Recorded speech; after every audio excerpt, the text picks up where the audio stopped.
السلام عليكم حبايبي، كيف دايرين؟ لاباس عليكم؟ ان شاء الله تكونوا بخير وعلى خير. رمضان مبارك علينا وعليكم ان شاء الله. اليوم جيتكم بواحد الاكله اللي هي مختلفه واحد شويه، اللي هي كبه حامض شلغم.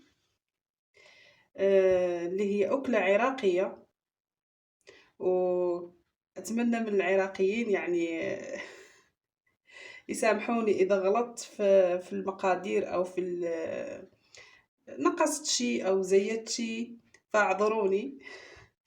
المهم الاكله نحتاج لها سلق اللي هو هذا، وشلغم اللي هو بنات اللفت الابيض، والكبه، بصله وحده. طبيعه الحال هي كتبقى يعني اختياريه على حسب الاشخاص اللي موجودين عندكم. انايا غير انا وراجلي. وبالنسبه للبهارات، كاينه كبه حامض شلغم اللي كتجي حمراء، يعني يضيفون عليها معجون طماطه. وكاين اللي كيديروا يعني يخلوها بيضة او بالكركم. فانا اليوم راح اعمل مال الكركم. وعندي هنايا شويه ديال الرز منقعه وصافي. ويلا نبداو على بركه الله. هذه البنات راها اكله عراقيه كيوجدوها في فصل الشتاء، يعني في الحال بارد. هنايا انا كنقرب هاد السلق. طبيعه الحال راه كيضيفوا ليها حتى الحمص يكون بحال ديال الحريره، منقعينه ليله كامله وسالقينه. سالقينه غير نص سلقه. الحمص مسلوق نص سلقه، يعني ماشي مستوي كله.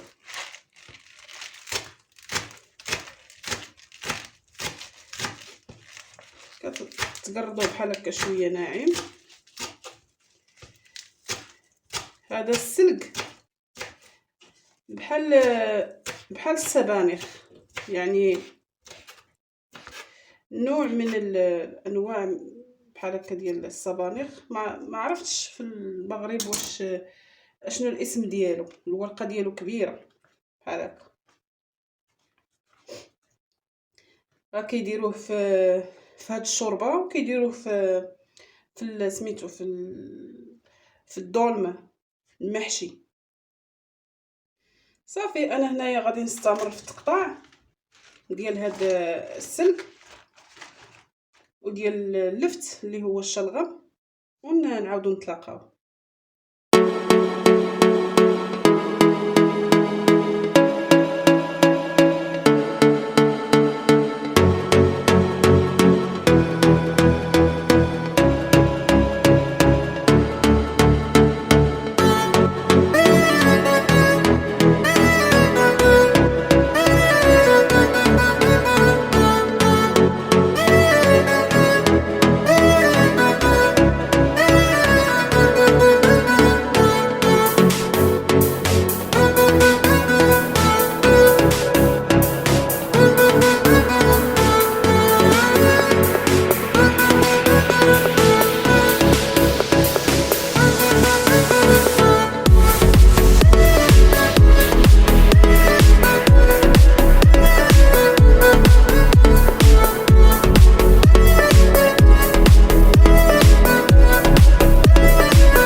بعد ما قطعنا الخضره ديالنا، جبنا الطنجره اللي غادي نصبو فيها.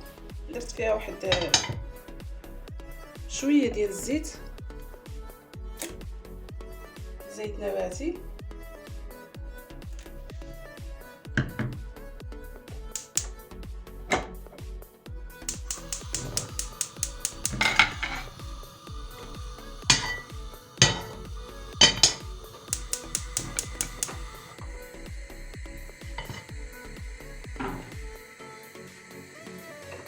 غادي نضيفو عليه البصله مشلضه.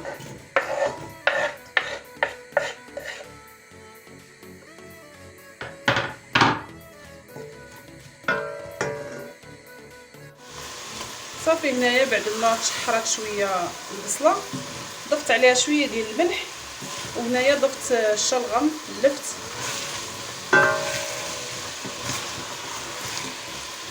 غنبقى نحرك فيه يتشحر مزيان ونعاودو نتلاقاو.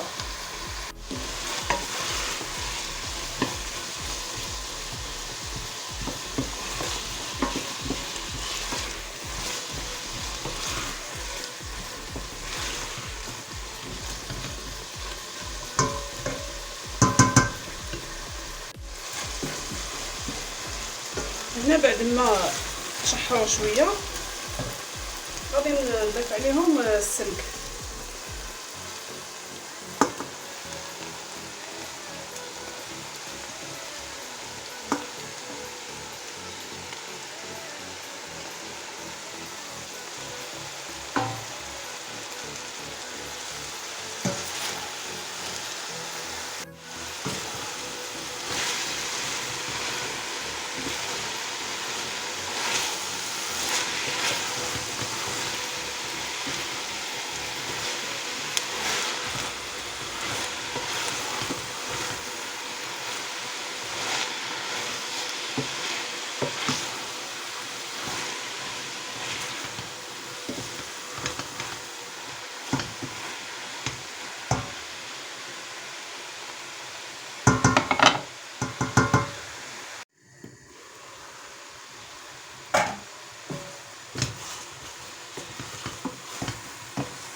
هنا غادي نضيف الروز اللي هو غسلته فزكته. الروز طبعا القصير ماشي الروز بسمتي، غير شويه باش كتخترها واحد الشوي.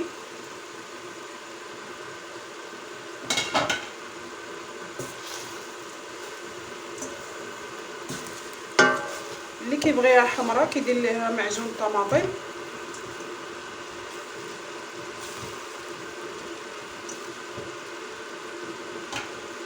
ولكن انا غادي نديرها صفراء.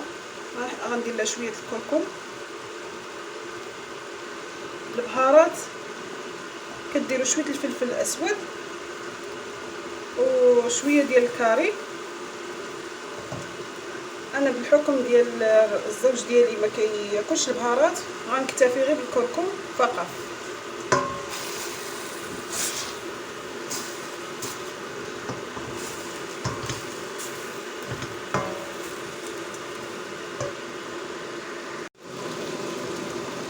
هنايا انا عندي الحمص مجمده سالقاه شويه، لا يعني نص طيبه، حتى هو غادي نضيفو.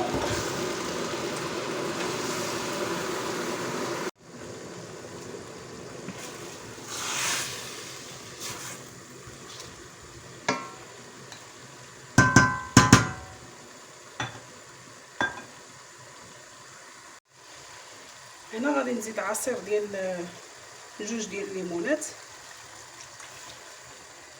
هي سميتها كبة حامض شلغم. يعني لازم تكون شويه فيها شويه الحموضه.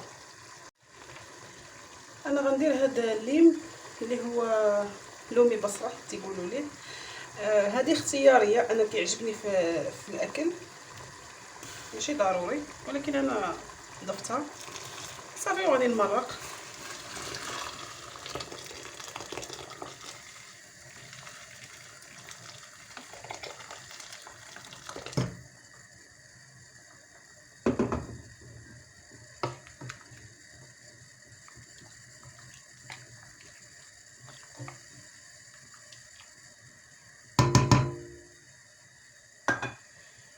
صافي هنايا غادي نغطي عليهم نخليهم يطيبوا مع بعضياتهم ونعاودو نتلاقاو. صافي هنايا المرقه ديالي منين طبخات غادي نزيد عليها الكبه. انايا مصايباها ودايرها في المجمد.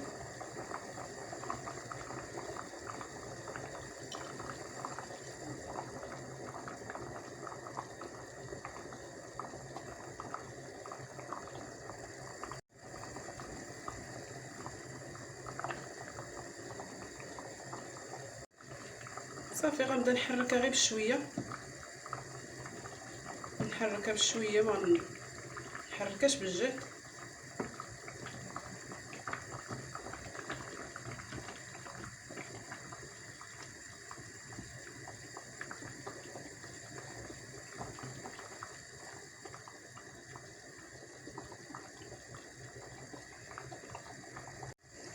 صافي غادي نسد عليها ونخليها حتى تطيب الكبه. مني باش نعرفها طابت كتطلع الفوق فوق المرقه بحال هاد الليمونه بحال هكا. بالنسبه للخضره والحمص راهم طابوا، يعني غنتسنى غير على الكبه طيب. صافي نطفي عليها ونعاودو نتلاقاو. وهذا البنات هو الشكل النهائي ديال كبه شلغم حامض شلغم. كتجي بهذا الشكل هذا. كنتمنى تجربوها وبالصحه والراحه ومع السلامه. نتلاقاو في فيديو جديد ان شاء الله. البنات ما تنساوناش بالاشتراك في القناه ولي لايك. مع السلامه.